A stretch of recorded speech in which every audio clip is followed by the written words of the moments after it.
Okay, friends, so welcome back to the session once again. And let us continue from where we left before we took a break for lunch. So, we were looking at these three companies, and we understood that if we have to evaluate, अगर हमको एक business की operating performance का अगर judgement लेना है तो उसके लिए हमको क्या देखना पड़ेगा। उसके लिए हमको देखना पड़ेगा कि क्या मेरे बिजनेस की सेल्स बढ़ रही है, और मुझे देखना पड़ेगा कि क्या मेरे खर्चे अंडर कंट्रोल हैं या फिर कम हो रहे हैं। तो अगर मेरे बिज़नेस में मेरी सेल्स बढ़ रही है और मेरे खर्चे कम हो रहे हैं या कंट्रोल में हैं, इसका मतलब मेरे बिज़नेस की ऑपरेटिंग परफॉर्मेंस अच्छी है। फाइनेंशियल परफॉर्मेंस का कैसे मालूम पड़ेगा? पहले तो ये सबसे ज़रूरी है कि मेरी ऑपरेटिंग परफॉर्मेंस अच्छी होनी चाहिए, बिकॉज अगर मेरी ऑपरेटिंग परफॉर्मेंस अच्छी नहीं है तो मेरी फाइनेंशियल परफॉर्मेंस अच्छी हो नहीं सकती। So I would look at the operating performance. फिर मैं देखूंगा कि क्या मेरे इंटरेस्ट कम हो रहा है, इज़ माई इंटरेस्ट कॉस्ट, मेरी जो इंटरेस्ट कॉस्ट है वो कम हो रही है, और या तो कम हो रही है या फिर अंडर कंट्रोल में है। कंट्रोल में है तो भी ठीक है, मतलब जितना है उतनी रह रही है तो भी ठीक है। अगर मेरी इंटरेस्ट कॉस्ट बढ़ रही है, इसका मतलब या तो मैं मेरी वर्किंग कैपिटल का ज़्यादा यूज़ कर रहा हूँ, एंड विच इज़ वो अच्छी बात नहीं है, क्योंकि वर्किंग कैपिटल, अगर आपका बिजनेस बढ़ रहा है और फिर आप अगर वर्किंग कैपिटल बढ़ा के यूज़ कर रहे हो तो ठीक है, लेकिन वर्किंग बिजनेस उतना ही उतना है लेकिन वर्किंग कैपिटल का यूज ज़्यादा हो रहा है, दैट मीन्स समथिंग इज, कुछ ना कुछ गड़बड़ है जो कि करेक्ट करने की ज़रूरत है। तीसरा मैं देखूंगा कि क्या व्हाट इज़ मेरे टैक्सेस पे क्या हो रहा है, कि मेरे टैक्सेस अंडर कंट्रोल में हैं या फिर मेरे टैक्सेस कम हो रहे हैं। टैक्स मतलब इनकम टैक्स की बात कर रहे हैं, अगर वो कम हो रहे हैं that means it's a good sign. तो उससे मुझे मालूम पड़ेगा कि मेरी फाइनेंशियल परफॉर्मेंस कैसी है। ओवरऑल परफॉर्मेंस मालूम करने के लिए सबसे पहले मुझे चेक करने की ज़रूरत है कि मेरी फाइनेंशियल परफॉर्मेंस कैसी है। अगर मेरी फाइनेंशियल परफॉर्मेंस अच्छी नहीं है तो मेरी ओवरऑल परफॉर्मेंस भी अच्छी नहीं हो सकती। एंड फाइनली मैं चेक करना चाहूँगा कि मेरे एडिशंस ऑफ एसेट्स है कि नहीं है। मैं बिज़नेस में किस लिए हूँ? स्टैग्नेशन के लिए नहीं हूँ, मैं बिज़नेस में हूँ ग्रोथ के लिए। और ग्रोथ मेरे बिज़नेस की कब हो सकती है? ग्रोथ मेरे बिज़नेस की तभी हो सकती है जब मैं नए एसेट्स को ऐड करूं। तो ये बैकग्राउंड में अब हम क्या करेंगे, हम ये जो केस तीनों सिचुएशंस हैं उसको देखेंगे। तो शुरू करते हैं कंपनी ए से। सो कंपनी ए की जो सेल्स है वो 30% से बढ़ रही है। गुड साइन और बैड साइन? Good sign. सीधी सी बात है, अगर मेरी सेल्स अगर 30% से बढ़ती है तो इट्स अ गुड साइन। मेरा ग्रॉस प्रॉफिट बढ़ रहा है 28% से। गुड साइन और bad sign? Good sign. Decent. Hmm? Not a good sign actually. Not a good Considering sign. Operations have not gone down. मतलब COGS has not and SG&A has not gone down. It has not gone down. Okay. Okay, very good. अब देखिए अगर sales 30% बढ़ रही है फिर भी margin नहीं बढ़ रहा है। मार्जिन नहीं बढ़ रहा है। Very good. Amit, how do you, कैसे रिएक्ट करोगे उसको? सेल्स बढ़ रहा है 30 मार्जिन 28% से बढ़ रहा है तो अच्छा गुड साइन है? नहीं। गुड साइन नहीं है। अमोल, गुड साइन नहीं है। नाउ रिमेंबर, ये आपने जो बात पकड़ी एकदम सही है। अगर मेरा ग्रॉस प्रॉफिट 28% से बढ़ रहा है तो देखो ठीक है, 28% अगर ग्रॉस प्रॉफिट बढ़ रहा है तो ठीक है, बुरा नहीं है। लेकिन हमको कैसे देखना है? हमको देखना है बिजनेस की आगे की ग्रोथ के हिसाब से। हमको देखना है बिजनेस की परफॉर्मेंस को और हाई लेवल पे ले जाने के लिए। तो अगर उसके हिसाब से सोचेंगे तो ये अच्छा साइन नहीं है, क्योंकि अगर मेरी सेल 30% से बढ़ती है तो अज्यूमिंग ये मान के चलें कि भाई बाकी सब वैसे के वैसा है, तो मेरा ग्रॉस प्रॉफिट भी कम से कम 30% से बढ़ना चाहिए। तो अगर मेरा ग्रॉस प्रॉफिट 28% से बढ़ता है इसका मतलब क्या है? इसका मतलब माय COGS हैज़ गॉट मेरी जो COGS है, कॉस्ट ऑफ गुड सोल्ड है, यानी कि मेरी रॉ मटेरियल कॉस्ट है, मेरी मैन्युफैक्चरिंग कॉस्ट है, वो मेरी सेल से ज़्यादा बढ़ गई। राइट? गुड साइन और bad sign? Obviously bad sign है। तो it's a trigger for decision, यानी कि समझ के लीजिए, अगर मेरी सेल्स, नीरज, अगर मेरी सेल्स 30% से बढ़ रही है और मेरा ग्रॉस प्रॉफिट 28% से बढ़ रहा है, as owner of the business, as CFO of the business, as COO of the business, as plant head of the business, मेरा काम क्या है? मेरा काम यह है कि मुझे किसी को जिम्मेदारी सौंपनी पड़ेगी कि भैया जरा एग्जामिन करो कि अगर मेरी सेल्स 30% से बढ़ रही है तो मेरा ग्रॉस प्रॉफिट भी 30% तो उससे तो बढ़ना ही चाहिए था। 30% से नहीं बढ़ा, इसका क्या कारण है? मेरी रॉ मटेरियल कॉस्ट ज़्यादा बढ़ गई कि मेरी मैन्युफैक्चरिंग कॉस्ट ज़्यादा बढ़ गई? और अगर ज़्यादा बढ़ गई तो क्यों बढ़ गई? तो आप किसी न किसी ने उसको जाके, जिसको आप जिम्मेदारी देंगे, वो उसको एग्जामिन करेगा फाइंड आउट करेगा और वो आके बताएगा आपको कि क्या रीज़न है। अगर वो रीज़न परमानेंट है, जेन्युइन है तो ठीक है। अगर वो जेन्युइन नहीं है तो वो करेक्शन करने की ज़रूरत है, राइट? ओके। अब इस कंपनी का एबिटा बढ़ रहा है 25% से। गुड साइन और bad sign? Not good sign. Not good sign. तो वो पहले वाले लॉजिक के हिसाब से देखें तो 25% की जो इंक्रीज़ है एबिटा में, वो अच्छा साइन नहीं है। अच्छा साइन क्यों नहीं है? क्योंकि अगर मेरा ग्रॉस प्रॉफिट अमोल, मेरा ग्रॉस प्रॉफिट अगर 28% से बढ़ता है और अज्यूमिंग कि बाकी सारा एक जैसा ही है, तो इसका मतलब मेरा एबिटा भी 28% से कम बढ़ना चाहिए था। इसका मतलब ये इससे क्या मालूम पड़ता है? इससे मालूम पड़ता है कि मेरी जो SG&A कॉस्ट है वो ज़्यादा बढ़ गई। ट्रिगर फॉर डिसीजन मेकिंग, यानी कि somebody किसी को जिम्मेदारी देनी होगी। और कंपनियों में, सारी कंपनियों में दुनिया में लोग हैं ऑलरेडी, मतलब फाइनेंस डिपार्टमेंट में SG&A मतलब ओवरहेड्स। या overhead, selling general and administrative expenses, overheads. Office और या सो फाइनेंस डिपार्टमेंट में कुछ लोग हैं, मतलब वो बड़ी कंपनियों में, उनका काम ये है कि दे हैव टू ये पूरा एनालाइज करना और फिर उसको डीप जाना कि ऐसा क्यों, वाई ये वेरिएशन क्यों है, क्यों। तो याद रखो, जैसे ही आपको वेरिएशन ध्यान में आता है, आप किसी को काम पे लगा देते हो, तो पूरे ऑर्गेनाइजेशन में एक अवेयरनेस क्रिएट होती है। सबके ध्यान में आता है कि भाई यहाँ पे कुछ गड़बड़ घोटाला हुआ, तो लोग चुप नहीं बैठते हैं, हल्ला होता है। और वो हल्ला होने की वजह से ऑर्गेनाइजेशन की जो कल्चर है वो सुधरती है। जैसे ही कुछ कॉस्ट बढ़ी, आपने पूरे कंपनी में शोर मचा दिया, तो पूरे कंपनी के लोग सचेत हो जाते हैं। अरे नहीं यार, यहाँ पे अगर एक रुपये से भी कॉस्ट एक्स्ट्रा हो गई तो हाय हल्ला होता है, जवाब देना पड़ता है। और याद रखो, जवाब देना कोई चाहता नहीं है। इसका मतलब कोई नहीं चाहता कि ऐसी नौबत आए कि हमको जवाब देना पड़े, वो उसका एडवांटेज है। Okay, EBT, EBIT is increasing. The operational performance and C is better in that case. हाँ, तो अपन अभी एक एक करके देखते हैं एक एक करके। तो EBIT, अच्छा let's go to company B now. Company B 30% से उसकी ग्रोथ है, अच्छा, गुड साइन। अब उसका जो ग्रॉस प्रॉफिट है वो 40% से बढ़ा है, गुड साइन और बैड साइन? Good sign. बहुत अच्छी चल रही है। बहुत बढ़िया साइन है, it's a very good sign. कि उससे क्या मुझे मालूम पड़ता है? उससे मुझे मालूम पड़ता है कॉस्ट और मटेरियल कॉस्ट कम हो गई, तो मेरी सेल्स बढ़ गई, और सेल्स के बढ़ने के साथ साथ मेरी मटेरियल कॉस्ट भी कम हो गई और मेरे मैन्युफैक्चरिंग एक्सपेंसेस भी कम हो गए।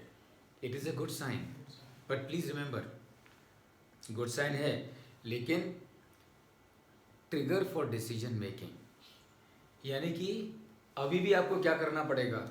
अभी भी आपको किसी को जिम्मेदारी देनी पड़ेगी, उसको पूछना पड़ेगा, भाई जरा मालूम करो कि ये साल में कंपनी ने ऐसा क्या चमत्कार किया कि मटेरियल कॉस्ट अपनी कम हो गई और मैन्युफैक्चरिंग कॉस्ट भी अपनी कम हो गई।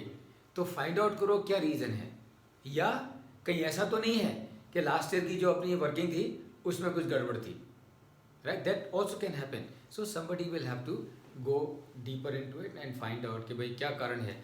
तो अगर जेन्युइन रीज़न से मटेरियल कॉस्ट कम हुई है या मैन्युफैक्चरिंग कॉस्ट कम हुई है, so that is a good sign. यानी कि अब आप उसको आगे भी कैरी फॉरवर्ड करो, तो अगले साल की जब बजटिंग करोगे उसमें आप मटेरियल कॉस्ट कम करके ले सकते हो, है ना? आप मैन्युफैक्चरिंग कॉस्ट कम करके ले सकते हो, डिपेंडिंग ऑन जो भी आपके रिसर्च से आपका आउटकम निकलेगा।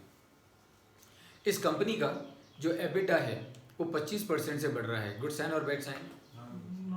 Not a good sign, terrible sign, absolutely terrible sign. क्यों? क्योंकि ये कंपनी ने जो कुछ भी अच्छा किया उसकी ग्रॉस प्रॉफिट को इम्प्रूव करने के लिए, वो सारे benefits have been washed away because of over increase in the EBITDA, somebody overheads. तो अब किसी को जिम्मेदारी देनी होगी कंपनी में। And see this is what I want to, मैं चाहता हूँ कि आप सब लोग इस चीज़ को नोट करें। नंबर नंबर नंबर नंबर आपके लिए चमत्कार कर सकते हैं। खाली आपके ऑर्गेनाइजेशन में आपको वो कल्चर बिल्ड करनी पड़ेगी नंबर के बेसिस पे। देखो आप ना वर्बली कंट्रोल नहीं कर सकते हो, क्योंकि वर्बल कंट्रोल की एक लिमिटेशन है।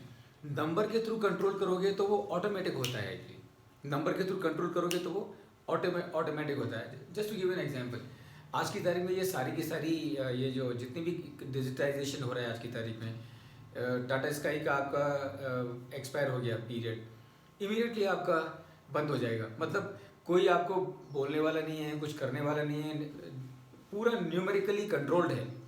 जैसे ही आपकी डेट निकली, आपने नहीं भरा, आपके एक ऑटोमेटिक मैसेज आ जाएगा, ऑटोमेटिक कॉल आ जाएगी, ऑटोमेटिक आपने रिन्यू कर दिया, इमीडिएटली आपका वो कनेक्शन एक्टिवेट हो जाएगा। किसी को बोलने की ज़रूरत नहीं, किसी को कहने की ज़रूरत नहीं। कैसे हो रहा है ये नंबर के थ्रू हो रहा है। तो ये जो प्रैक्टिस है अपने को भी अपने बिजनेस कंट्रोल में, बिजनेस प्रैक्टिस में लाने की ज़रूरत है। Control with the help of numbers. तो अभी क्या हो रहा है कि सर ऐसे बोल सकते हैं जैसे कि मटेरियल कॉस्ट भी कम हो रही है, मैन्युफैक्चरिंग कॉस्ट भी कम हो रही है, बट S&GA बढ़ रहा है। सो दैट मीन्स है आपके प्रीमियम फ्रेट्स बढ़ रहे हैं, या बंदे की ट्रैवल बढ़ रही है कि भाई जाके वहाँ से मटेरियल लेके आओ, ये करो। Very good. So material cost तो वैसे कम है, but because of travelling, because of by air the material is coming by, so that overheads और एडमिन चार्जेस आर नहीं, पर उसमें ऐसा है ना नीरज कि अगर फ्रेट कॉस्ट, आप फ्रेट कॉस्ट की बात कर रहे हो तो freight premium freight cost one is है कि भाई उसको लॉजिस्टिक कॉस्ट हमने 100 रुपए दे रहे हैं, हाँ बट आप वो 100 में नहीं जा रहे हो, आप बाय एयर मंगा रहे हो, right. So you are giving additional double delta, so that is a premium freight. मतलब you are choosing alternate thing, समझ गया, राइट। बट आपकी अकाउंटिंग में even if it is premium freight, account costing की बात नहीं कर रहा हूँ, कॉस्टिंग को आप सेपरेट कर सकते हो, कॉस्टिंग में आप सेपरेट कर सकते हो, पर फाइनेंशियल अकाउंटिंग में अगर आप प्रीमियम फ्रेट भी भर रहे हो, it will part of a material. But costing में आप कर सकते हो, कॉस्टिंग में आप अलग से दिखा सकते हो, normal freight cost, abnormal freight cost, वो सेपरेट करके दिखा सकते हो। Then S&GA is different, then SGA is different. तो फिर आप SGA को मालूम करोगे। Let's go to company C। Sales is increasing by 20%, good sign और bad sign? Good sign. Good sign. It is not as good as company A और B, मतलब उतना अच्छा नहीं है जितना कंपनी A और B का है, लेकिन 20% का ग्रोथ जा रहा है। Gross profit is increasing 25%, good sign और बैड साइन? Good sign.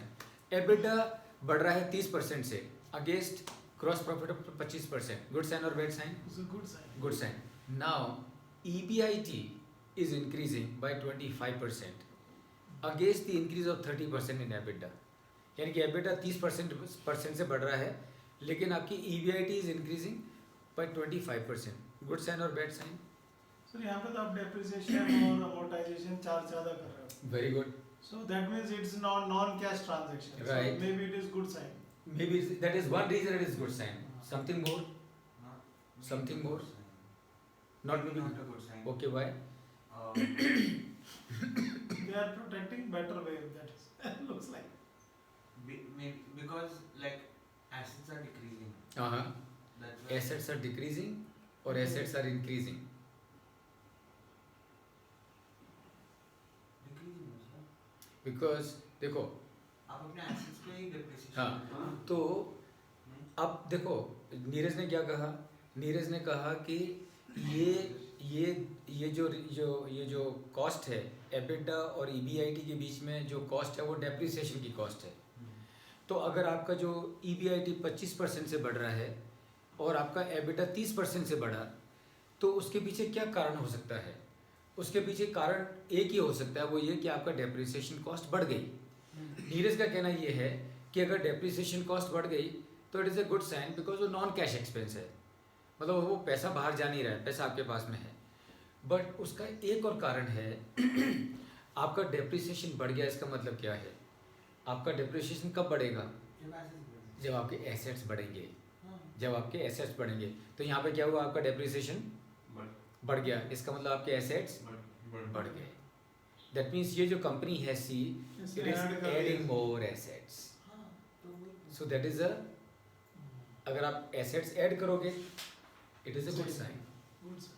अगर बिजनेस अगर और ज़्यादा एसेट्स ऐड करेंगे So it's a good तो sign. It's a good sign. Do you follow this Dhruv? I get confused. I think 25% उससे कम हो गया. I thought like that. I meant assets have added only. Yeah, right. My bad. Good. Okay, so now then what we see कि जो EBT है वो 40% से बढ़ रहा है against EBIT of 25%. Good sign or bad sign? Very Good sign. Correct. इसका मतलब क्या है?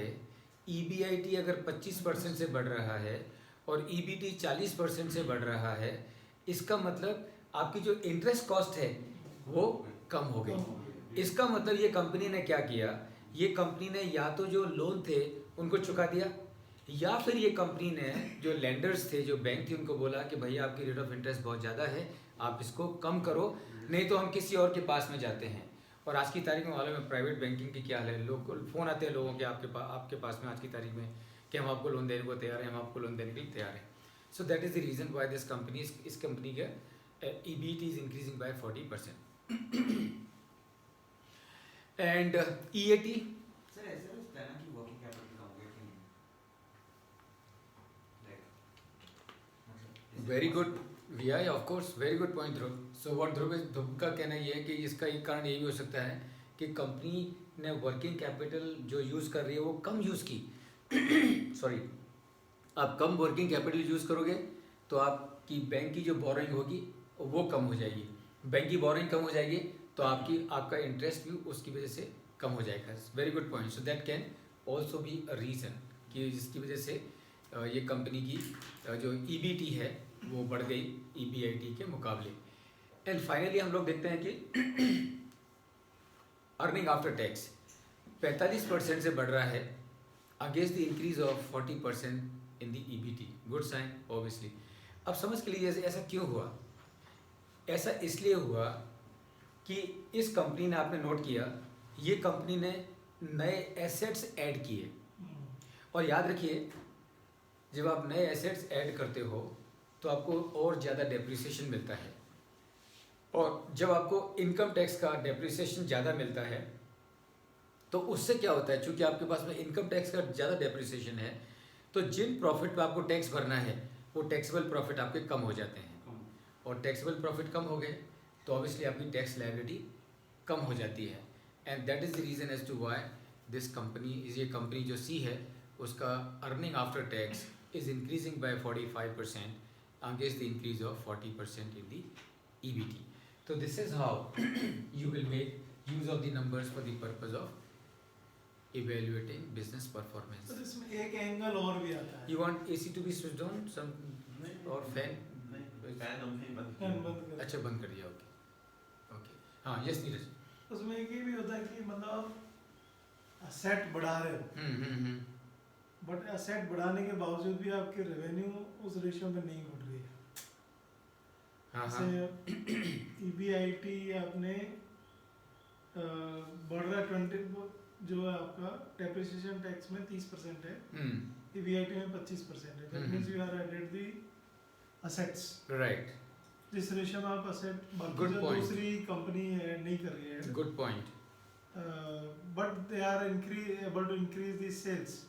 Yeah. Their productivity is better maybe. Good point. ये जो नीरज आपने बताया ना, ऐसे ही ये नंबर्स को पढ़ना चाहिए. जैसे ध्रुव ने कहा कि वर्किंग कैपिटल का यूज़ कम हो रहा है, इसकी वजह से उसकी इंटरेस्ट की कॉस्ट कम हो गई. एंड वो जो आप कह रहे हो वो भी सही है कि अरे एसेट्स तो ऐड किए हैं लेकिन सेल्स तो खाली 20% से बढ़ रही है. दीज आर दी, ये नंबर से आपको ये सब करंट लगता है और फिर आप उसको डीप में जाते हो. उसका एक आंसर ये हो सकता है नीरज कि ठीक है, एसेट्स ऐड किए हैं लेकिन वो सेकेंड हाफ में ऐड किए हैं. तो सेकेंड हाफ में ऐड करने से क्या है, उसका जो इम्पैक्ट है रेवेन्यू पे वो नेक्स्ट ईयर में आएगा. सो नेक्स्ट फाइनेंशियल ईयर में. बट दीज आर, ये सारे कब मालूम पड़ेंगे, जब आप उसमें डीप में उसमें घुसना शुरू करोगे. Okay, very good. Any question, कोई डाउट? अमित, कोई डाउट? अमोल, ध्रुव, नीरज? मेरे को डाउट है. यप.